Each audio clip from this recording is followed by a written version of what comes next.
Hi అండి. నమస్తే.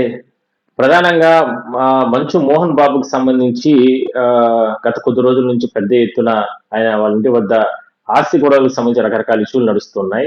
అయితే ఇందులో వాళ్ళ కొడుకు, చిన్న కొడుకు మంచు మనోజ్ రకరకాలుగా గొడవలు చేశారు. ఇంటికెళ్ళి బౌన్సర్లతో ఇంటికెళ్ళి ఇంటికాడ వాళ్ళ నాన్న పైన దౌర్జన్యం చేశారు. అడ్డొచ్చిన అనుచరుల పైన దాడి చేసే ప్రయత్నం చేశారు. వాళ్ళ నాన్న కూడా ఒకానొక దశలో ఆగ్రహం వ్యక్తం చేశారు. వాళ్ళ నాన్న అనుచరులు మంచు మనోజ్‌ని కొట్టడం జరిగింది. దాని తర్వాత ఆస్పత్రికి వెళ్లి చికిత్స పొందడం జరిగింది.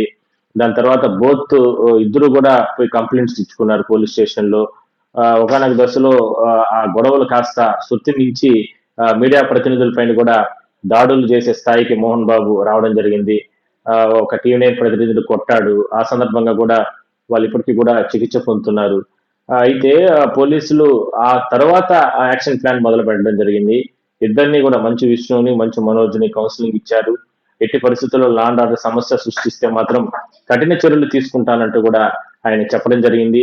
మరి ఇన్ని జరిగిన తర్వాత ఇప్పుడు లేటెస్ట్ ఇయర్ అంటే గత మొన్న అంటే మనోజ్ తల్లి గారికి సంబంధించి బర్త్‌డే జరిగింది ఇంట్లో. ఆ బర్త్‌డే జరిగే సందర్భంగా విష్ణు కూడా అక్కడికి రావడం జరిగింది. అయితే విష్ణు వచ్చి కాసేపు ఉండి వాళ్ళ అమ్మకు విషెస్ చెప్పి అందరితో కుటుంబ సభ్యులతో ఉండేసి వెళ్ళిపోవడం జరిగింది.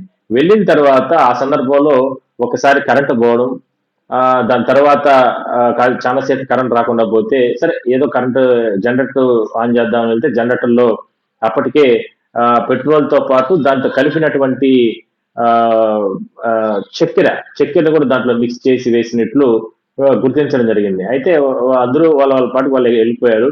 అయితే మనోజ్ మాత్రం నేరుగా పోయి పోలీస్ స్టేషన్‌లో ఫిర్యాదు చేయడం జరిగింది.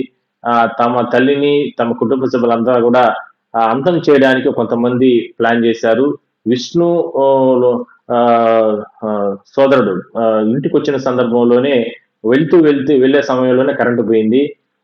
ఆ సందర్భంలోనే జనరేటర్‌లో చక్కెర పోశారు. దానివల్ల ఫైర్ అయింటే మాకందరికీ కూడా హాని కలిగుండేది. మా ప్రాణాలకే ముప్పొచ్చుండేది. దీనిపైన సమగ్ర విచారణ జరపాలంటూ కూడా సిపిని కలిసి ఫిర్యాదు చేయడం జరిగింది. అయితే పోలీసులు కూడా కేసు నమోదు చేశారు. దానిపైన దర్యాప్తు జరుపుతున్నారు. అయితే లేటెస్ట్‌గా వాళ్ళ అమ్మగారు ఒక్కసారిగా అంటే ప్రెస్ నోట్‌ని రిలీజ్ చేయడం జరిగింది. తమకు ఇద్దరు బిడ్డలు కూడా ఇద్దరు కళ్ళులాంటి వారు. మరి మనోజ్ ఎందుకు పోయి కంప్లెయింట్ ఇచ్చాడో తెలీదు. అంటే విష్ణు వచ్చాడు గాని వచ్చి తనకు విషెస్ చెప్పేసి నేరుగా అతను వెళ్ళిపోవడం జరిగింది. విష్ణు అలాంటి వాడు కాదు. మనోజే దీన్ని ఏదో ఇందులో కుట్ర చేసి మనోజే దీన్ని ఇట్లా ఏదో చేసుంటాడు విష్ణు పైన. దాన్ని ఇప్పుడు విష్ణు మీద నెట్టేసే ప్రయత్నం చేస్తున్నాడు. అంటూ కూడా తల్లి వాళ్ళ పెద్ద కొడుకుని సమర్థించుకునే స్థాయికొచ్చింది. ఇక్కడ ఇప్పుడు ఇంట్లో ఒక రకంగా ఈ రకమైనటువంటి గొడవలు నడుస్తున్నాయి. పోలీసులకు ఒక పెద్ద తలనొప్పిగా మారింది. హ్మ్. ఈ కేసులో ఇప్పటికే మోహన్ బాబు తప్పించుకొని తిరుగుతున్నారు. ప్రధానంగా ఎందుకంటే ఎక్కడ ఇప్పుడు ఏ సమయంలో అరెస్ట్ చేస్తారో తెలియదు. ఎందుకంటే పోలీసులు కూడా ఇండికేషన్ చేసి ఇవ్వడం జరిగింది. ఎందుకంటే హత్యాయత్నం కింద కేసులు నమోదైనాయి. ఒక 3 కేసులు. ఆయనకు సంబంధించిన గన్‌లు కూడా ఇక్కడ తిరుపతి సమీపంలోని చంద్రగిరిలో ఒక పోలీస్ స్టేషన్‌లో ఒక గన్‌ని సరెండర్ చేశారు. ఇవాళ అక్కడ హైదరాబాద్‌లో కూడా మరో గన్‌ను కూడా సరెండర్ చేయడం జరిగింది. అయితే మొత్తం మీద ఇంత పెద్ద ఎత్తున రచ్చ జరుగుతుంటే ఒకసారిగా వాళ్ళ తల్లి అంటే మనోజ్ తల్లి ఒకసారిగా రివర్స్ అయ్యి మంచు మనోజ్ పైనే కంప్లైంట్ కాదు గానీ ప్రెస్ నోట్ రిలీజ్ చేయడం. విష్ణు అలాంటి వాడు కాదు. మనోజే ఏదో ఇందులో కుట్ర చేసి ఉంటాడంటే రకరకాలుగా కామెంట్స్ చేయడం ఒక ఆశ్చర్యాన్ని కలిగించిన అంశం అయితే ఏ సందర్భంలో అయినా సరే ఖచ్చితంగా ఆహ్, మోహన్ బాబు గారిని కూడా అరెస్ట్ చేస్తారు. ఖచ్చితంగా ఇందులో ఎటువంటి డౌట్ లేదంటూ కూడా ప్రచారం జరుగుతుంది. చూద్దాం మరి పోలీసులు చట్టం తన పని తాను చేసుకుపోతుందంటూ కూడా సీఎం రేవంత్ రెడ్డి గారు చెప్తుంటారు కాబట్టి ఎందుకంటే మనం చూసాం మొన్న 4 రోజులకు ముందు ఒక ఇష్యూలో అల్లు అర్జున్ లాంటి స్టార్ హీరోని కూడా అరెస్ట్ చేయడం జరిగింది. మరి ఈయన హత్యాయత్నం ఈయనే లోగో తీసుకొని ఒక వ్యక్తి పైన చంపే ప్రయత్నం చేశారు టీవీ9 ప్రతినిధి పైన.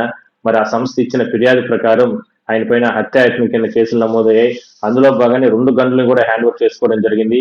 మరి అరెస్ట్ చేస్తారా? అరెస్ట్ చేయరా? అంటే మెజారిటీ ఎక్కడ చూసినా కూడా సోషల్ మీడియాలో గాని ఎక్కడ చూసినా కూడా ప్రచారం ఎలా జరుగుతుందంటే ఖచ్చితంగా అరెస్ట్ చేస్తారంటూ కూడా పెద్ద ఎత్తున ప్రచారం జరుగుతుంది. వీళ్ళు కూడా హైకోర్టు వరకు కూడా వెళ్ళినట్లు సమాచారం.